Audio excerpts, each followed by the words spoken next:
Ano yung nababalitaan ko? Pinagkakalat mo doon na wala akong silver rito sa bahay? Palamunan mo lang ako?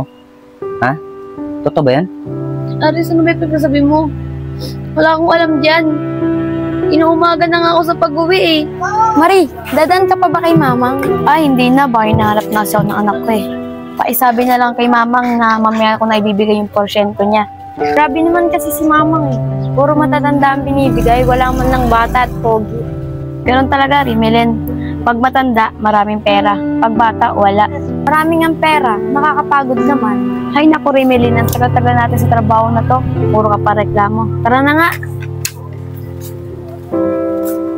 Pre, ano, kumusta ka na, pre? Okay lang ako. Pre, sila Mario, pauwi lang. Alam mo ha, ayun mukhang umaga na naman itong mga to ah. Oo nga, pre. Mukhang jackpot na naman itong mga to ah. Marie, mukhang tinangali na kayo ah. Mukhang nakadami kayo ah. Wala ba tayong libre dyan?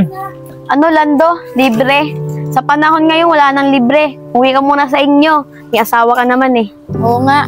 Grabe kayo, Marie.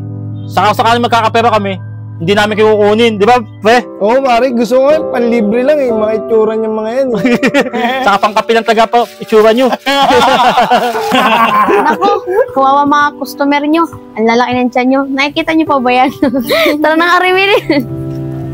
Oo nga, pre. Hindi ko na nakikita to eh. Siguro, tama nga sila. Tara, pre. Mag-jogging na tayo. Para medyo lumitan tiyan natin. Anak, nandito na si Mama. Oh, ba't ka umiiyak? Ma, si Tito Aris po kasi, pinalo po ako. Ano? Aris, ba't mo naman pinalo si Kylie? Naku Marie, huwag mo ang pinag-iintindi ang batang yan. Paano ko di papaloy yan? Kanina pa ang lilikot ng mga bata rito, kaya pinalis ko. Aris, pwede naman ata pagsabihan yung bata. Bakit mo pa pinalo? Ba, Marie, huwag mo akong didiktahan ha. Kung anong gusto kong gawin dito sa bahay. Sampid lang kayo ditong dalawa. Kaya kahit anong gusto kong gawin, masusunod. Sige na, kuha mo ang tubig. Sige na, nak, tumigil ka na. Susunod, huwag ka na magpapasaway sa tito mo ha. Marie, tubig! Mapalo.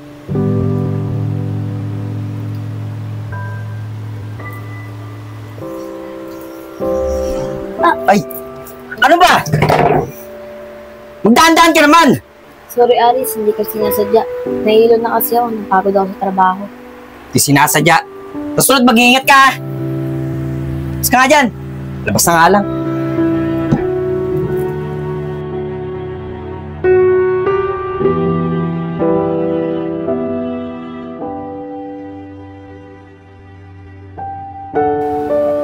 Anak, alis mo na si Mama. Magpa-abay sa tito mo para di mapalo. Mama, uwi ka po kagad ah. Oo, nak, uwi ka agad si Mama. Aris, aalis muna ako ah. Ikaw na muna bahala kay Kylie. Marie, pahinga akong pera. Talo na naman ako eh. Aris, kabibigay ko lang sa'yo ng pera kanina eh. Natalo nga ako eh. Basta bigyan mo na lang ako ng pera. Pinagdadamutan mo ba ako? Ang dami-dami mo naman naging customer kagabi, di ba? Aris, hindi naman sa pinagdadamutan kita. Alam naman yung pera ko dito, di ba? Pinababadge ko dito sa bahay. Aris, kailan ka ba magkakatrabaho? Pre, huwag mo akong didiktahan ha. Pag gusto mong trabaho, magkatrabaho ako. Nandito kayo sa bahay ko. Kaya lahat ng gusto ko, susundin mo. Kaya bigyan mo na ako ng pera. Mong sandaan. Ito, dami mong pero, sabi mo wala. O ito, sandaan sa'yo yan. Pamasahe mo. Sige na. Aris, huwag yan. Inipo ko yan para makapag-aral si Kylie. Nag-aaral pa yan. Di dumiskart ka uli. Marami ka naman customer, ba? Sige na. Oo. Sige na Aris, Mama. Abay ka na lang muna dyan ha.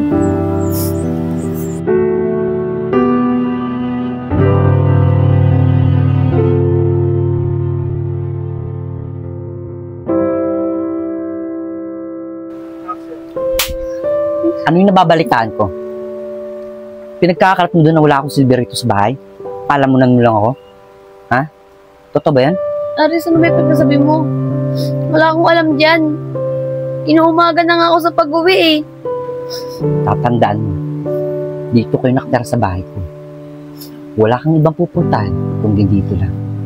At tinanggap ko kayong dalawa ng anak mo. Kahit na yung anak mo, gahan sa pagkakasala. Kaya wala kang karapatan. Sumbatan ako. Tatandaan mo yan, ha? Sige na, magluto ko na.